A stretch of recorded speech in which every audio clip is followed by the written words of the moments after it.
What's up, everybody? Welcome aboard to Trading with Bubba. And of course, another number comes out, another garbage number, but it's a hot CPI, which indicates that, of course, that the Fed is going to have to continue to intervene in these markets and continue to hike rates because they can't figure out how to let the free market trade and let the markets trade for themselves.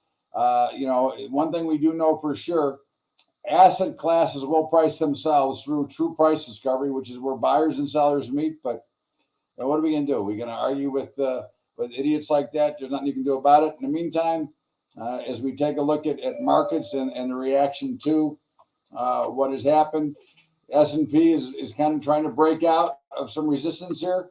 And we'll see. Again, I don't think that there's a lot of room to run, but certainly I could be wrong. One of the biggest concerns I can watch here and share with you is the lack of participation and the lack of volume. I mean, you just had PPI and CPI back to back with the Fed in between, and we get no volume. Okay, so the price action is brutal right now. That makes trading more challenging when there is a lack of price action, a lack of activity. It makes markets tougher to trade. The NASDAQ is right at resistance.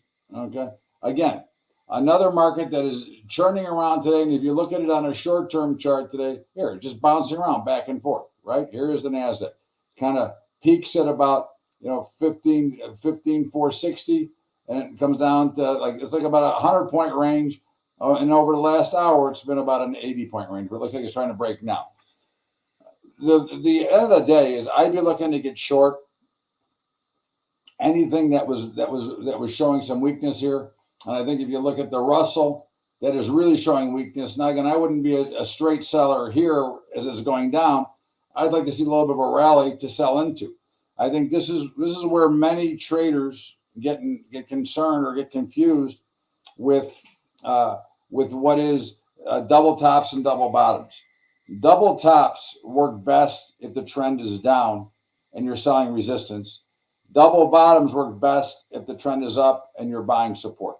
Okay, so if we go back to the Russell, okay, again, I would like to sell the resistance. I don't really want to sell it as it's kind of plunging here at the moment, but I would be certainly looking for a spot, and that would correlate for those of you options traders, correlates to the IWM. Okay, obviously same chart. I'd like to see a rally, let's say back to 174, and I'd be more interested in selling there. I'm personally already shorted. But I would rather see, again, a little bit of movement so that it gives me opportunity. Okay, and of course the Dow. Okay, the Dow failed at resistance, so that was a perfect sale of a double top at 3,400, which we talked about the other day.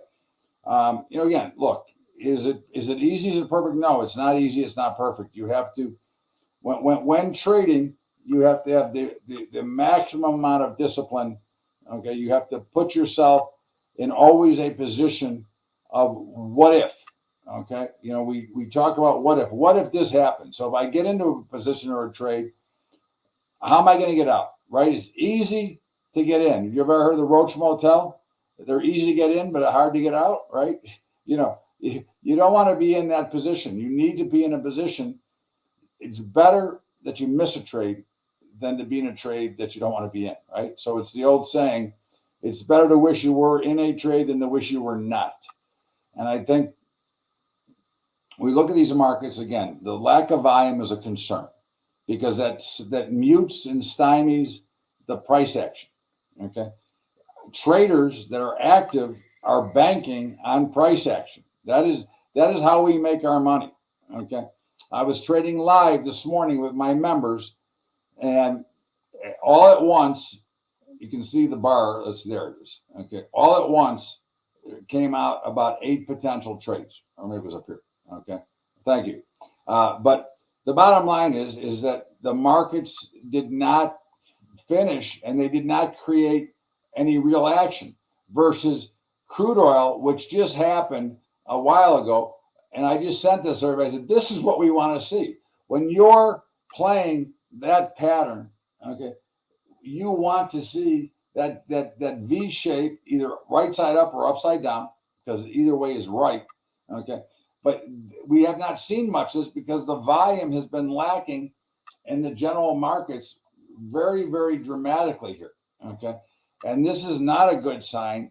And this is more of a thought that, again, lack of participation. So who's the real buyers, or who's keeping the markets afloat in today's market? Well, if I were to guess, I'd have to say that the retail buyers are keeping the markets higher.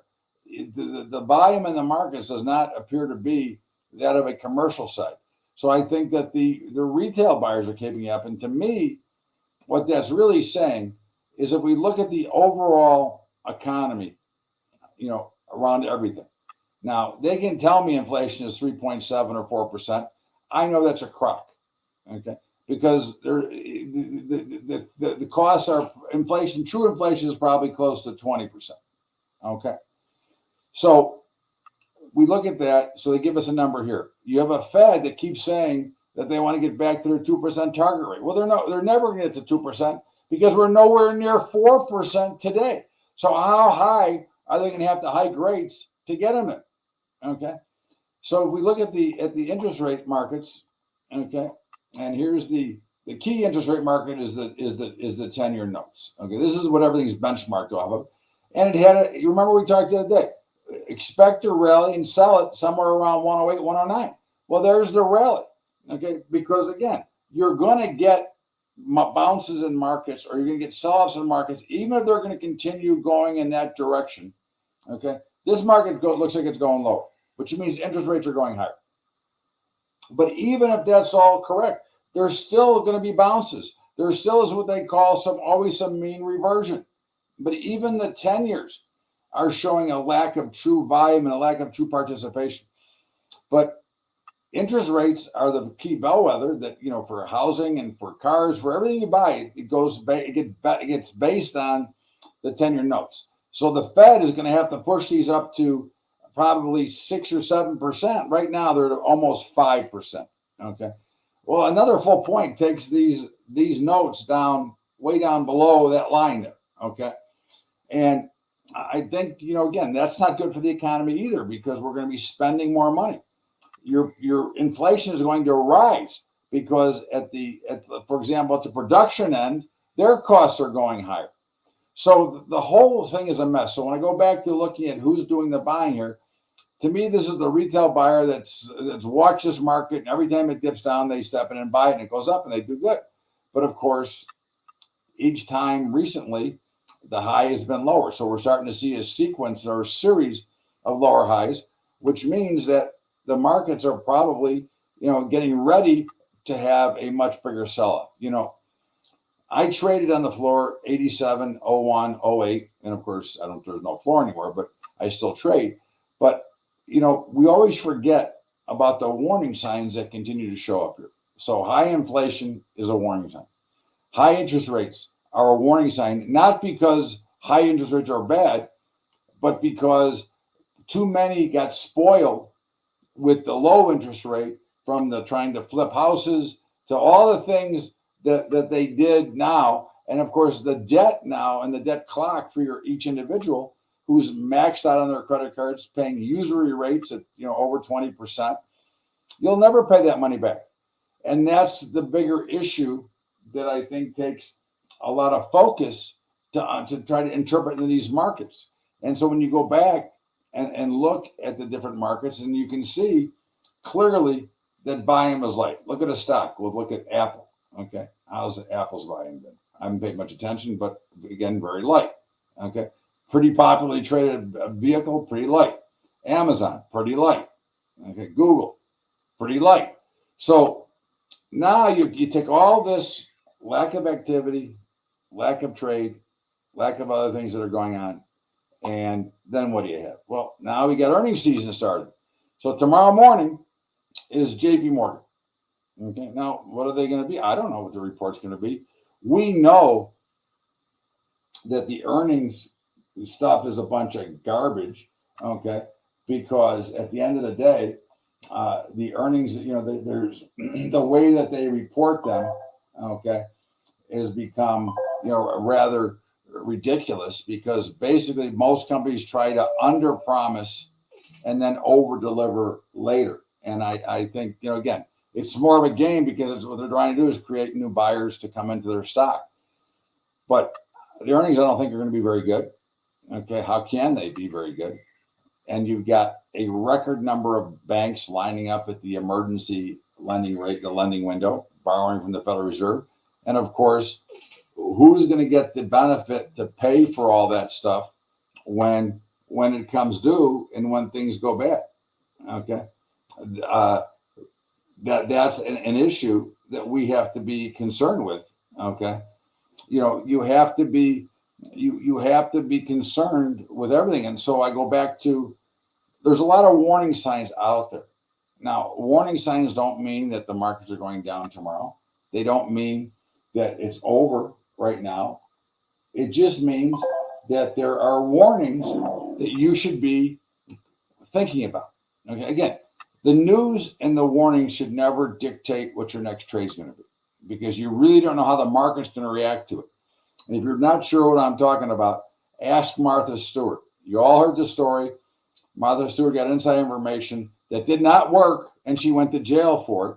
Okay. She was with the president or the chairman of ImClone, sitting on his private plane. He was telling her to get out. So nobody knows what the market has already interpreted or priced in ahead of time. Okay. So that's the issue.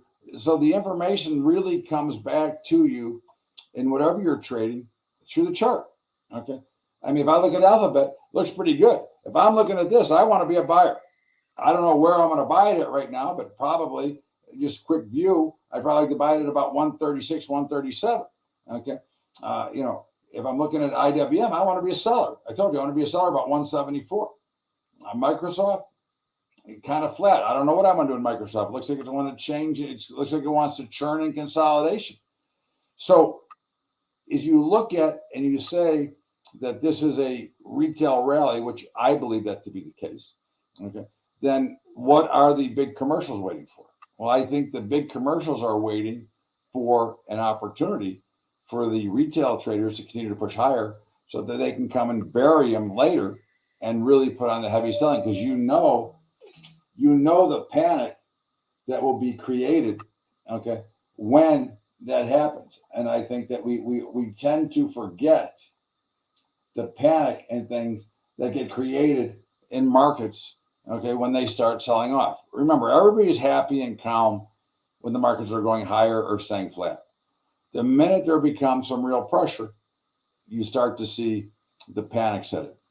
And I think if you're not doing anything later this morning, okay, in about 47 minutes, okay, the grain markets, there's a report coming out at noon Eastern called the WASDE report, okay, and it's the grain report. It comes out. It's a huge report. It should create some fairly dramatic action in the market, okay, and I think that if you look at it, and I'm going to go through these charts with you in 1 second. Let me set something up here. Sorry, trading live at the same time. So, anyways, so as we look at the grain markets, okay, now they've been under a heavy siege anyways for quite a while, but corn is in consolidation, okay, soybeans are breaking to the downside, and wheat is in consolidation, going lower. So the question you ask yourself before this report, have they priced in all the bad news? I'll get to your question in 1 second. Have they been in consolidation? Have they been priced in? Is this number or news coming out priced in? And more often than not, that information is overpriced in. Okay. And I'm going to guess. Now, again, I'm not encouraging anybody to do what I'm going to tell you that I'm going to do. I am not telling you to do this. I'm willing to take the risk, okay, that they've overpriced to the downside and that there's going to be a bounce out of here, okay. But at the end of the day, the trend is lower. They look weak. The news is coming out. So if they oversell it, what I want you to watch the speed at how fast these markets move up and down once this number hits. It's like kind of watching a Fed day for equities. Okay? It's something to pay attention to. really your number one tool in the business is to learn how to read the chart and the tape. Okay. And I've been in cash money market waiting since COVID, long looking for the S&P 3,200. Well, that's a possibility. I mean, I think it's going a lot lower than that personally at some point. Hold on, let me pull it up. Okay. I actually believe it's going much lower than that, but 3,200 is a pretty substantial hit from here. And again, I think that, depending on what you're getting in your money market rates, okay, this is a big deal here now, depending on what you're getting. Like I have some money in the money markets, I'm getting 5.65, okay, on 3-month CDs.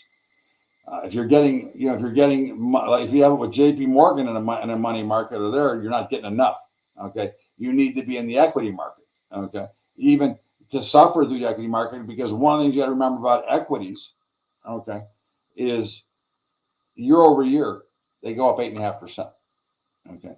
Again, you're getting 4, okay, 4.5 is okay. Okay, I mean, again, that's reasonable. I certainly couldn't complain about that. I mean, like I said, I'm getting 5.65 right now, but I can certainly live with 4.5. But again, you have to look at your own personal position, how old you are, and what are your goals and accomplishments. Again, if you're younger, you should be in the equity market, even at these levels, because even if they sell it off, you can buy more. You have to leave yourself in a position to buy more. Okay. I mean, that's something that I find, interesting. We've all heard the stories of some person that you knew or you read about that died, never had a good job, never made a lot of money, and somehow he left $5 million to his cat. Okay. Now, how did they do that? Well, they did that by compounding through the market, okay, by staying in, because there is no way to time the market. Okay. There's no way to time the activity of the market and where it's going to go anytime soon. That's why I don't make dramatic calls, okay, that we're going down today, we're going up today. Look, I don't know where we're going. Okay, to me, we're kind of sideways. I think there's a higher probability that the markets break to the downside. Now, how low will they go? I don't know. I do believe that there's a major collapse coming, but again, it'll be no different than the collapse of '87, which we all remember the one day, but nobody talks about. The markets were in trouble months before the big down day. Okay. In 2001, the markets were down much before the final curtain.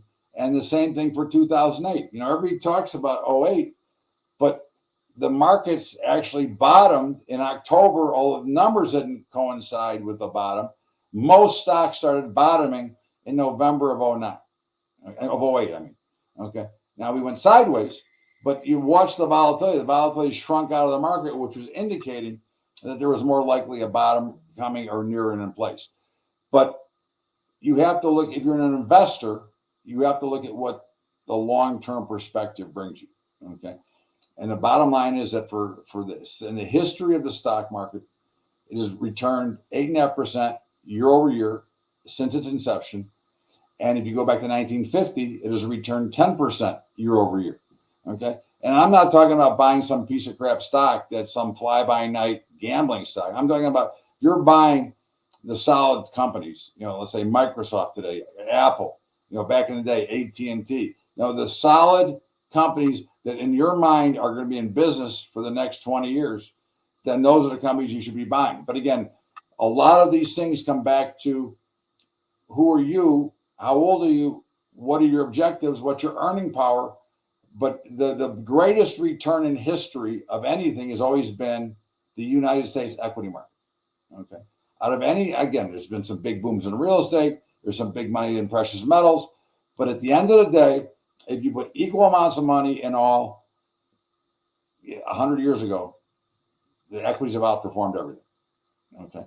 And that's the thing that you want to remember to look at. Okay. Again, you have to look at what your perspective is and what you're trying to do.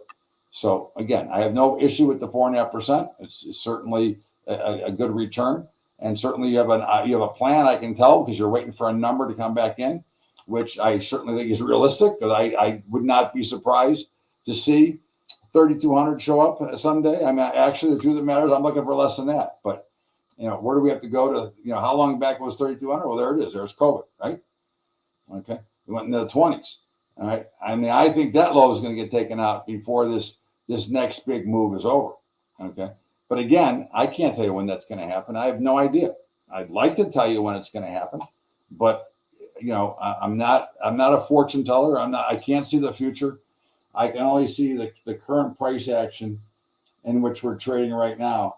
And the price action right now kind of sucks. Okay. It's not great. There isn't a lot to do. And, I trade live, every morning with my members. And unfortunately, there has not been a lot of great dramatic activity to trade from, which again makes it a problem because it makes it harder to trade. Today we had a potential of 7 potential trades this morning.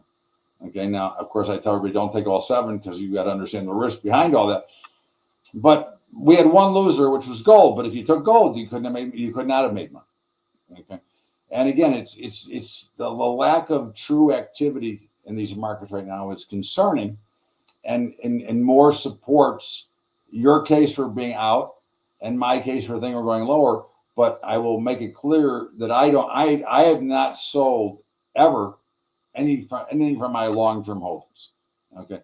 For my IRAs, my 401ks and this stuff, my true investments that have no trading involved, I hedge them using options. Okay. I have a model that hedges them and actually buys more stock. I bought a lot of stock during COVID, for example. Okay. But at the end of the day, I'm not getting out. The only time that I'm going to get out of a stock or get out of a position is if something has fundamentally changed within that company. And if you know me, for me to use the word fundamental, I don't typically use it because I don't trade fundamentals. But when I'm investing, if something changes in that company, and the perfect example is General Electric. Now, I never owned GE because I hated them. But at the end of the day, they did have a pretty dramatic fundamental change, which then suggested that they weren't the same company. So if they're not the same company, then I probably should be out of it, okay, which is what I didn't do, but I advised people because I didn't think it was worth holding because they didn't have the same stability. And I think that's one of the things you want to look at, okay, is, I think that when you'll hear a lot of the so-called experts, risk on, risk off, that's a BS trade, okay? If I could tell you when to be risk off and when to be risk on, I'd make billions because nobody knows specifically when that time comes. Risk on, okay? Risk on is a trade that you should just always be in because risk off is just moving to another security. And as well as I do that the markets, when they go down, nobody is immune to going down. Am I holding MMM? Is that your question? I do not hold it. If that's your question, Minnesota manufacturing mine. I never owned it. Okay, it was never one of my in my list. But again, I would have held it if I had it. I would have held it because, of course, I would have continued to buy it and continue to accumulate shares and take the dividend. Should you? I mean, again, if you're comfortable, they're a good company. Okay, I don't think they're going anywhere soon. I mean, they certainly don't look very good right now. But if you're comfortable, again, everything comes down to risk dollars and comfortability in what's going on, right? Some people can't take the pressure of a market that's selling off. You seem very logical and very ready to go, okay? And I think you have a good understanding just by some of the comments you're making. To me, I think you have a pretty good understanding, okay? So I certainly would not sell it here. If I were going to get out, I'd try to get a little bit of a rally out of it first. To me, what is my true risk? Another 3 points maybe if I'm going to get out. I'd rather risk the 3 to make 20, okay, and then look to get out versus trying to say I'm out. Now, again, if you say out, that's okay too, okay? But to me, I would think you'd be more likely to get some mean reversion here and a little bit of a rally. I mean, I would think if I were going to look to sell this myself and I was going to make a trade here, I'd like to look at maybe 92, okay, 93. Now, again, I wouldn't be a seller, but that would be where I'd be looking for the first opportunity to potentially sell or to start working on lower prices of where I would take it out if it went back to. Okay. Right. It's a long-term dividend play. So that's, again, so you're accumulating, are you using the DRIP program, dividend reinvestment, or are you just taking the dividend in cash?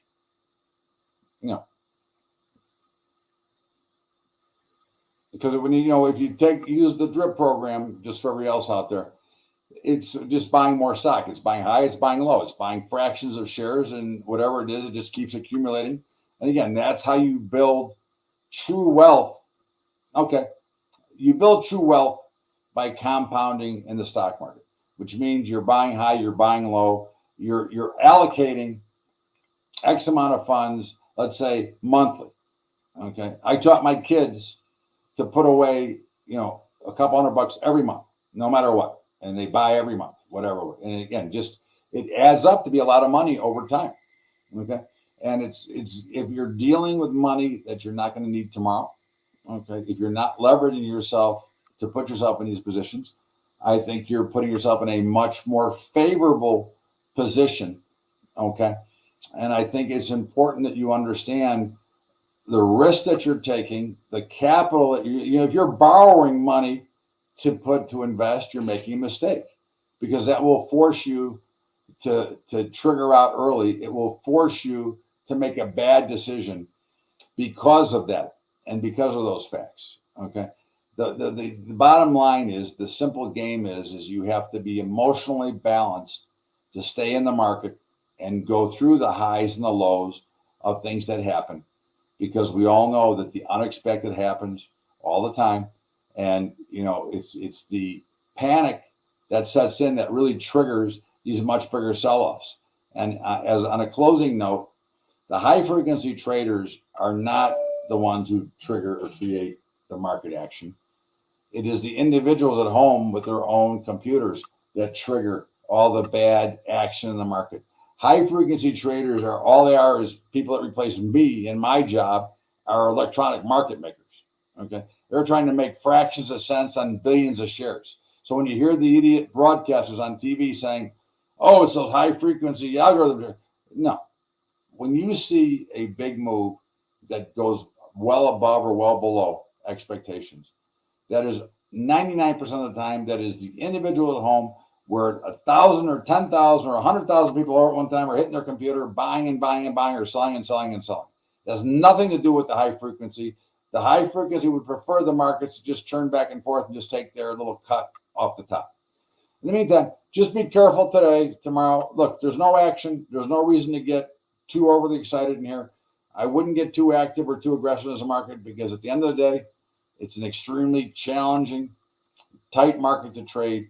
The price action sucks, and I would advise to be very careful. In the meantime, I'll talk to you all on Tuesday, or actually tomorrow with the daily update. But on Tuesday for the next full show. Have a great weekend. Have a great day, everybody. We'll see you later.